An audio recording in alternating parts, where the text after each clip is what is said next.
North বেঙ্গলে যে ঘটনাগুলো ঘটেছে, আমি প্রথমে বলি আপনাদের, পুজো আমাদের হয়ে গেল, দুর্গাপুজো ফেস্টিভ্যাল, যেটা দুর্গাপুজো হয়ে গেছে, আজকে লক্ষ্মী পুজো আছে। লক্ষ্মী পুজোর দিন আমাদের যেতে হচ্ছে, কারণ সবার বাড়িতেই লক্ষ্মী পুজো হয়। এরপর দীপাবলি আছে, দিওয়ালি আছে, ছট পুজো আছে, সেগুলো আস্তে আস্তে হবে। কিন্তু দুর্গাপুজোয় কোটি কোটি মানুষ এসছেন কলকাতায়, এবং পুলিশ পরিবার, অ্যাডমিনিস্ট্রেটিভ পরিবার, মিডিয়া, ক্লাবগুলো, পুজো কমিটিগুলো, তারা ভীষণ ভালো রোল প্লে করেছে এবং খুব শান্তিপূর্ণভাবে সমস্তটাই সম্পন্ন করেছে। আমি তাদের থ্যাঙ্কস দিচ্ছি, আমার স্যালুট জানাচ্ছি। এরপর আমি নর্থ বেঙ্গল বলছি। নর্থ বেঙ্গল পরশুদিন রাত্রির থেকেই সিএস, আমি, ডিজি, পুলিশ, আমরা মনিটরিং করেছি কন্টিনিউয়াস। কলকাতায় একদিন যে 6 ঘন্টা জল জমেছিল, আপনারা জানেন 300 মিলিমিটারের ওপর বৃষ্টি হয়েছিল। নর্থ বেঙ্গলেও খুব আনফর্চুনেটলি পরশুদিন রাত্রে যে বৃষ্টিটা হয়, সেটা 300 মিলিমিটার বেগে হয়েছিল এবং 12 ঘন্টা কন্টিনিউয়াস।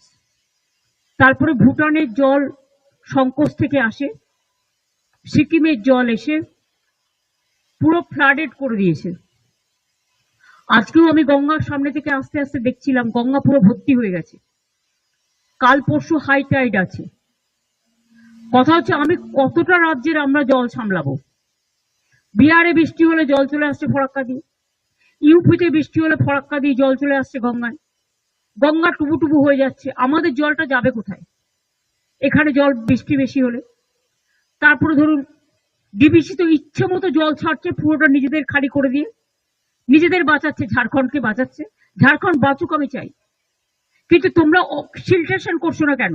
ডিসিলট্রেশন করছো না কেন? আজকে 20 বছর ধরে বলতে বলতে মুখ ব্যথা হয়ে গেছে। মাইথন, ডিবিসি, পাঞ্চেত কোনো জল ভরবার ক্যাপাসিটি নেই। তাহলে রাখার দরকার কি? ড্যাম না থাকলে ভালো হতো, তাহলে জলটা ন্যাচারাল কোর্সে আসতো, ন্যাচারাল কোর্সে বেরিয়ে যেত, সবাই সমানভাবে ভাগাভাগি করতে পারতো।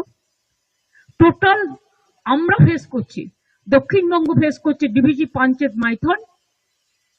দুর্গাপুর ব্যারেজ দিয়ে জলটা ছেড়ে দিচ্ছে এবং আমাদের ব্রিজ থেকে শুরু করে সবকিছু ওই জলের ফোর্সে উড়িয়ে নিয়ে চলে যাচ্ছে। নর্থ বেঙ্গলেও যেটা হয়েছে, তবু ভুটান গভর্নমেন্ট কালকে আমাদের একটা চিঠি দিয়েছে দুঃখ প্রকাশ করে। দুঃখ ঠিক নয়, যে আমরা ওদের রিকোয়েস্ট করেছিলাম স্লোলি জলটা ছাড়তে, কারণ একটা জল যখন ছাড়ে আসতে 2-3 দিন টাইম লাগে। এমনিতেই যা ছেড়েছিল তাতে নাগরাকাটা পুরো উড়ে গেছে, ওদিকে ধূপগুড়ি, ওদিকে জলপাইগুড়ি, আরো অনেকগুলো জায়গা, আলিপুরদুয়ারের কিছু জায়গা, মাটিগাড়া, দার্জিলিং, মিরিক, সবচেয়ে বেশি ক্ষতিগ্রস্ত হচ্ছে নাগরাকাটার মিরিক, জোরবাংলো, ওদিকে কালিম্পং ডিসকানেক্টেড হয়ে আছে। তার মধ্যে মনে রাখবেন, আমরা টুরিস্টদের সব রেস্কিউ করেছি। ডায়মন্ড হারবারের একজন মিসিং আছে, অনেক দূরে ছিল, সে মিসিং আছে। তাছাড়া 500 টুরিস্টকে আমরা আজকেই নিয়ে আসছি নিচে, এবং অলরেডি আমরা 45টা ভলভো বাসে টুরিস্ট যারা ওখানে ছিল তাদের কালকে নিয়ে এসছি।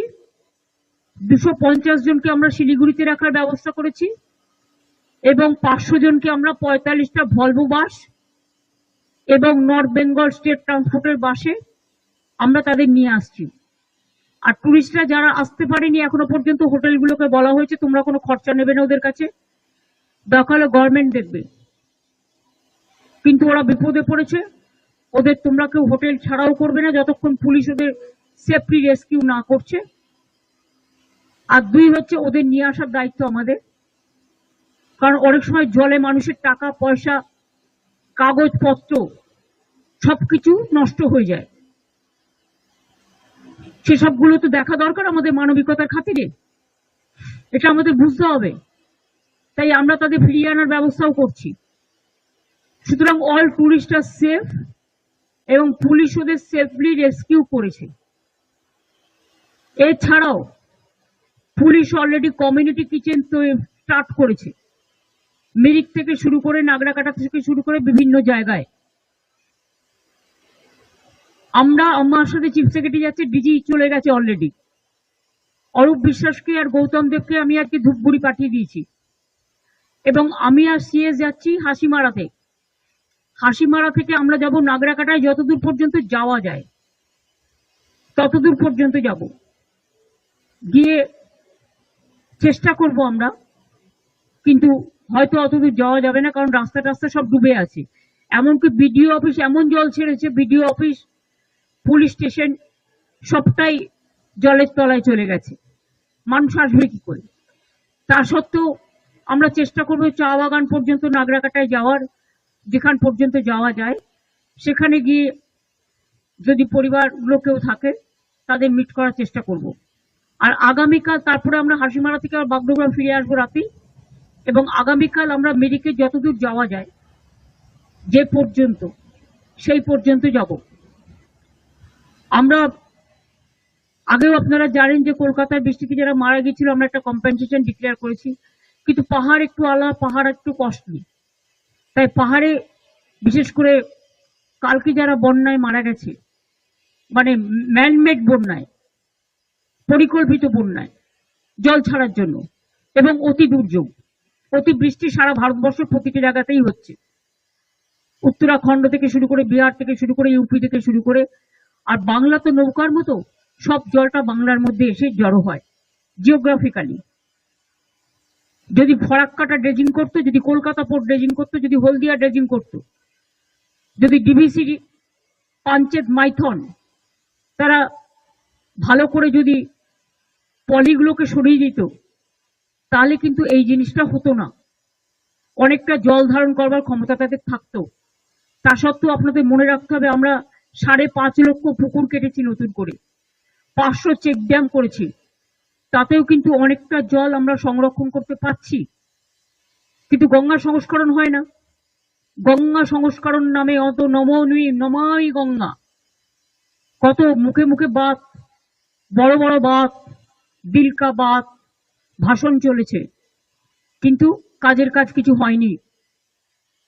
যে টাকা ভোটের টাকায় ঘুষ দেয় বিজেপি দল, গভর্নমেন্ট অফ ইন্ডিয়া, যে টাকায় ওরা ইলেকশন কমিশনকে পলিটিক্যালি কাজে লাগিয়ে, এজেন্সিকে কাজে লাগিয়ে ইলেকশনের আগে ঘুষ দেয়, সারা বছর কিন্তু দেয় না এই টাকাটা। আমাদের উন্নয়নের টাকাটাও গ্রামীণ রাস্তা থেকে শুরু করে, 100 দিনের কাজ থেকে শুরু করে, বন্যার টাকা থেকে শুরু করে, রাস্তাঘাটের টাকা থেকে শুরু করে, বাড়ি নির্মাণের টাকা থেকে শুরু করে সব বন্ধ, সর্বশিক্ষা অভিযানের টাকা থেকে সব বন্ধ। এর মধ্যে জিএসটি আপনারা জানেন, যদিও এটা আমরা চেয়েছি মানুষের জন্য, কিন্তু 20,000 কোটি টাকার জন্য জিএসটি আমাদের রেভিনিউ লস হয়েছে। এমনিতেই 1,85,000 কোটি টাকার মতো আমরা পাই সেন্ট্রাল থেকে, আমাদের দেয়নি। তাছাড়াও আরো 20,000 যুক্ত করুন। এই টাকাগুলো আমরা কোথা থেকে জোগাড় করব? তাও মামাটি মানুষের সংসার কোন রকম ভাবে আমরা চালাচ্ছি, মানুষের আশীর্বাদে, সহযোগিতায়, দোয়ায়, জোহারে, সকলের প্রার্থনায়, এবং মানবিকতার স্বার্থে কখনো আমাদের কোনো কিছুর অসুবিধা হবে না। সন্দেশখালীতে আপনারা দেখেছিলেন কতগুলো ঘর বাড়ি ভেঙে গেছিল একটা লোকাল ঝড়ে, পরের দিনই তৈরি করে দিয়েছে, এবং সেখানে পুলিশকে আমি থ্যাঙ্কস দিচ্ছি যে ওরা কাজটা ইনিশিয়েটিভ নিয়ে করেছে অ্যাডমিনিস্ট্রেশনের সাথে। আমি এই পরিবারগুলোর জন্য, যারা মারা গিয়েছেন 23 জন, 18 জন দার্জিলিং, মিরিক, কালিম্পং, মিরিকে সবচেয়ে বেশি ক্ষতি হয়েছে, এবং নাগরাকাটায় 5 জন মারা গেছে। এই 23 জনের রিপোর্ট আমাদের কাছে এখনো পর্যন্ত আছে। তাদের প্রত্যেক পরিবারকে আমরা 5 লাখ টাকা করে, যদিও আমি জানি জীবনের বিকল্প কখনো টাকা হয় না, কিন্তু যে চলে যায় তার পরিবার তো রয়ে যায়। পরিবারগুলোর পাশে দাঁড়ানোর জন্য এটা আমাদের সামান্য কন্ট্রিবিউশনও বলবো না, সামাজিক কর্তব্য। 5 লক্ষ টাকা করে কম্পেনসেশন দেওয়া হবে, এবং প্রতি পরিবারের একজনকে স্পেশাল হোমগার্ডের চাকরিও দেওয়া হবে, যাতে পরিবারগুলো নিজের পায়ে দাঁড়াতে পারে, কারো মুখোপেক্ষী হয়ে থাকতে না হয়। এই পর্যন্তই আমার বলার ছিল। এইটুকু আপনাদের আমি বললাম। বাদ বাকি আমি এখন হাসিমারা যাব, হাসিমারা থেকে নাগরাকাটা যাব, কালকে মিরিক যাব। আপনাদের প্রোগ্রামগুলো জানিয়ে দিয়ে গেলাম। সবাই ভালো থাকবেন। আর এদিকটাও একটু অ্যালার্ট করবেন, 7-8 তারিখে হাই টাইড আছে। এমনিতে ডিবিসি পাঞ্চে মাইথনের জলে মেদিনীপুরের ঘাটাল থেকে শুরু করে অনেক জায়গাতে জল জমেছে, ওগুলো খুব লো ল্যান্ড, যার জন্য ঘাটাল মাস্টার প্ল্যান 20 বছর চেষ্টা করে যখন সেন্ট্রাল করেনি, তখন আমরা নিজেরাই প্ল্যানটা করছি। কিন্তু ঘাটাল মাস্টার প্ল্যান করলেও ডিবিসি যতক্ষণ পর্যন্ত এইভাবে জল ছাড়বে ততক্ষণ পর্যন্ত আমাদের অন্য ওয়ে আউটের ব্যবস্থা করতে হবে। আমরা তো চাই ড্যামের দরকার নেই। ড্যাম থেকে কি লাভটা হলো? সিকিমে 14টা হাইডেল পাওয়ার করেছে তিস্তা ব্রিজের ওপরে। জল ধারণটা করবে কোথায়? সবটাই শিলিগুড়িতে এসে পড়ছে, মাটিগাড়াতে এসে পড়ছে, কালিম্পং এসে পড়ছে। প্রবলেমটা তো আমাদের ফেস করতে হচ্ছে, আর নিজেরা শুধু টাকা ইনকাম করে যাচ্ছে। আর সিকিমের মানুষের টাকা নিয়ে শিলিগুড়িতে সব বিজনেস করে যাচ্ছে, খবর সব আমরা রাখি। দুর্ভাগ্যজনক।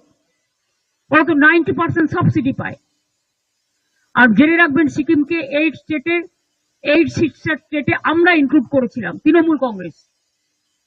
কারণ যখন অটল বিহারী বাজপেয়ী প্রধানমন্ত্রী ছিলেন, তখন আমরা একটা বেঙ্গল প্যাকেজ করেছিলাম। আমরা সরকারে যাইনি, তখন আমরা সিকিমকে ইনক্লুড করিয়েছিলাম বাংলার পার্শ্ববর্তী বলে।